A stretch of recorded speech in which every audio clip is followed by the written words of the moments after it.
Hi, and welcome. You're listening to the X22 Report. My name is Dave, and this is episode 1192A, and today's date is January 31st, 2017, and the title of the episode is Iran is getting ready to dump the dollar, and the reason is unbelievable. Now, before I get started, I just want to make an announcement.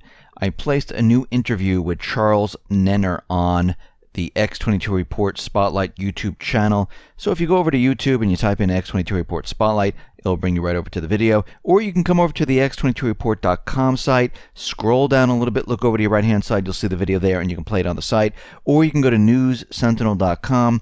Same thing, scroll down a little bit, look over to your right-hand side, you'll see the video there, and you can play it right on the site. Let's get into the economic collapse financial news.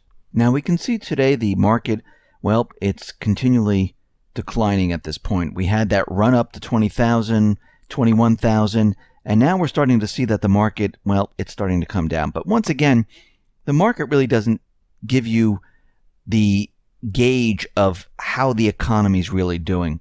People only really look to it when it really comes down and it declines and implodes. People say, hey, what just happened here?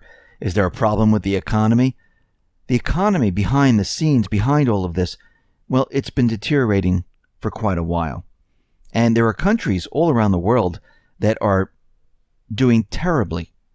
I mean, the countries in Europe, well, their unemployment rate has been between 9.5% and 10.5% since 2008. Now, they're telling us that it's come down a little bit and things are improving, but we have to remember the central bank in Europe, well, they're monetizing. They're buying up corporate debt. They're buying bonds. They're creating currency. And we see right now this is what all the central banks are doing because in the end stages, this is all they can do. Now, in Greece, they are continually getting loan after loan after loan, and they're going further and further into debt. And in the next few weeks, well, this is going to be very interesting to see whether or not the European Union and the European Central Bank really care about the well-being of Greece and the Greek economy. And we know that the IMF, well, they didn't want to give a bailout in 2015 because they wanted some of the debt written off. And are they going to go for the third bailout package with the ECB? Well, we'll have to wait and see. But we do understand they're calling for more austerity in Greece. And the IMF is saying they doubt the possibility that they're going to reach 3.5% without additional austerity. Because remember, they were going to reach 3.5% GDP, which seems a little impossible at this time. But we know for a fact more debt is not going to help. More austerity is not going to help. And remember, the central banks, they prey upon the countries. They like to keep them barely afloat so they can continually rob them of their assets. If they have these countries go bankrupt, it shows that their system doesn't work. If they keep them afloat, continually taking on more and more debt, having them cut, jobs with austerity, cut programs with austerity, it allows them to go into the country, because then the country has to sell off their assets to get all those hard assets for the paper and ink. And this is what they like to do.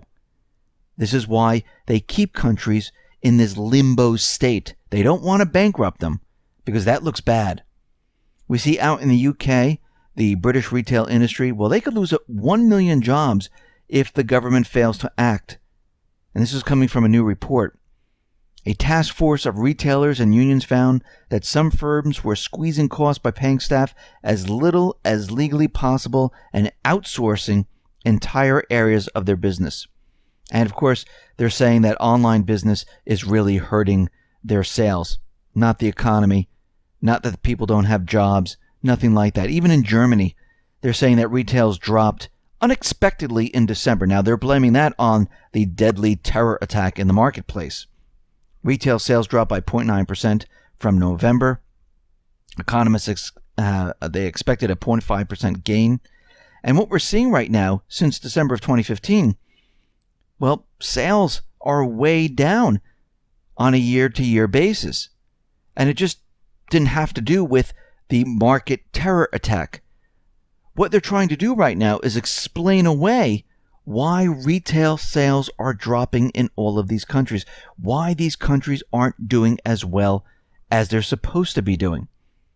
And we can see that this is spreading across the globe. Anywhere there is a private Western central bank, we see retail declining. And it's not because everyone's going to online. Most of these companies have an online presence, but they're going completely bankrupt. Now, here in the United States, we see the Conference Board, which is funded by the government. All of a sudden, they're saying that consumer confidence, well, it is starting to dip now. Since the first time since October, right before the elections. And the people are saying that, well, it doesn't look like it's a good time to buy a home or a car or major appliance. This is how it's always been. And what they did was they pushed these surveys up to make it look really good for the election. And now everything is starting to slide. But nothing's really changed. Things are absolutely awful. I mean, here we have the stock market at 20,000 points. And everyone's out there saying, oh, Trump euphoria. The companies are doing well now. Everything looks fantastic. Everything's great. And the question is, why is the stock market at 20,000 points at all? Why is it this high at all in the first place? Because when you really look, you see revenues in 2016, they're lower than they had been in 2008. Only 2009 and 2010 were lower. So in terms of revenues, 2016 was for the Dow components ex-Apple the worst year since 2010. And this despite the 5-year binge in acquisitions. So how have the last 2 years been?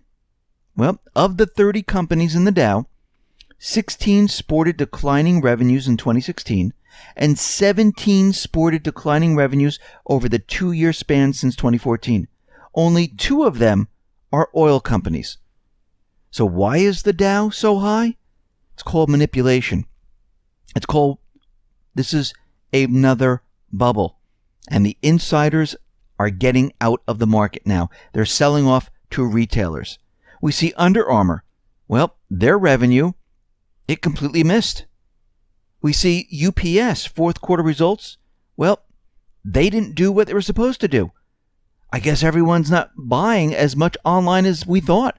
Because if this was true, and gas prices are very low, they'd be making a huge, huge profit. But they weren't. And they didn't. Now, Case-Shiller is out there, and they are reporting on the 20 cities saying that, well, home prices have reached record highs in November. And they're saying this is incredible. We're at the height of where we were prior to the Great Recession in 2008. Now remember, they're looking at 20 cities. Plus, this data is from November. And since that time, things have changed. But what's very interesting about all this is that prices are continually moving up. And mortgage applications, they have imploded. So this is quite odd. And like we reported a couple days ago, we're going to see a lot less investment from China. They're keeping their cash within their country. We see out in Miami, well, it looks like the condo flipping fun is completely over. What we're seeing right now are sagging sales, understated inventories, and things are not going well whatsoever. It looks like it's a bloodbath. And it's already starting to begin. We saw this before prior to 2008. Now, the Dallas Fed, they've given their forecast of what the Trump economy will look like. And they said President Trump looks to do things that will be favorable for business, which would improve employment and growth if successful. However, protesters are all over the place, so tend to think that will cause trouble for the country and for the business. Well, that is true. Chicago Business Barometer was revised lower in December and then crashed lower in January to 50.3. New orders, employment inventories, well, they all fell.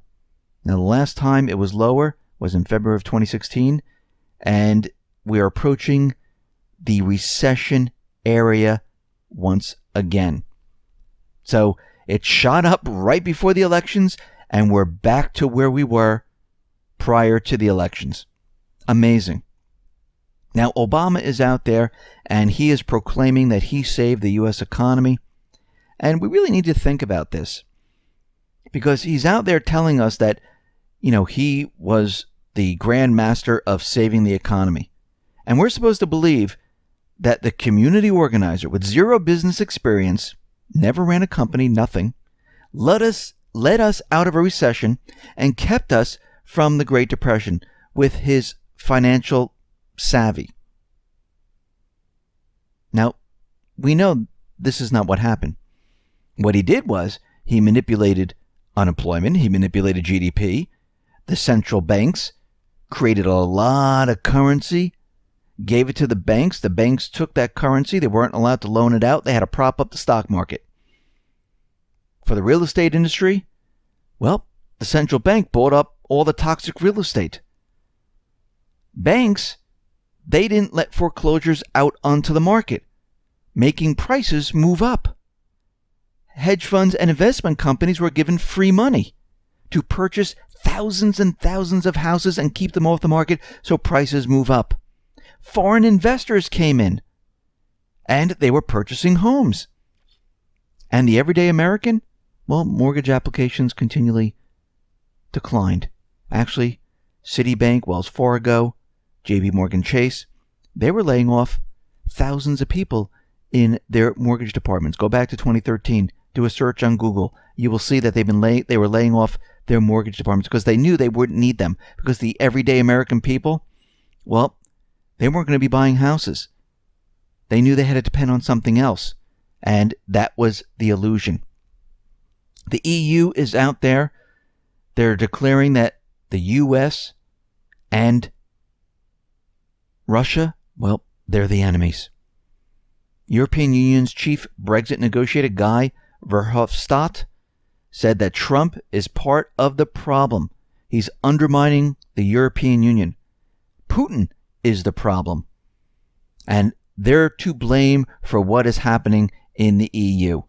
If it wasn't for them, the EU would be fine. No. They ran the economies into the ground. The people understood this. They realized that this was not going to work. And the people decided, we don't want this anymore. Now, Iran is out there, and they are saying they're going to be dumping the US dollar in response to Trump's travel plan. Now, we have to go back in time here, because in February of 2016, we reported on this. The title of the episode was, Countries Are Dumping U.S. Assets and Iran Will Not Use the Dollar for Oil Trade. This is episode 888. They're saying we're going to be dumping the U.S. dollar. Well, so let's see. We need to go backwards here for a second here. So Iran was not bothered with the U.S. bombing and overthrowing the governments in Libya, Yemen, trying to do it in Syria, Iraq, Sudan. Iran was not bothered by the U.S. providing terrorists with weapons, trying to overthrow Assad, where Iran has its forces and fighting against the paid mercenaries that the U.S. is supporting. That didn't bother them. But when Trump puts a temporary ban of 90 days on those same countries, well, Iran just had it. They can't take it anymore, and they're going to ban the dollar. I mean, realistically, they were already doing this. Now, either this is completely fake and the corporate media is out there trying to blame everything on Trump, which most likely this is what they're doing, but we could see what they're trying to do. They're trying to show the world right now, look, because of Trump, countries are dumping the dollar. Look what's happening to the economy. Look what they're building this up to make it seem like things are rapidly falling apart, because they know they are. They know the economy is falling apart, and they're getting ready to blame it all on him. And no matter which way it goes, if Trump decides to bring the economy down, however he's going to decide to do it, if the central bank decides to bring the economy down, if there's a black swan that brings the economy down, Well, the economy is coming down one way or another. The debt level cannot be sustained. The contraction of retail, housing, manufacturing, that cannot be sustained. And we need a complete reset of the system. So what we're seeing right now is that the economy will be coming down.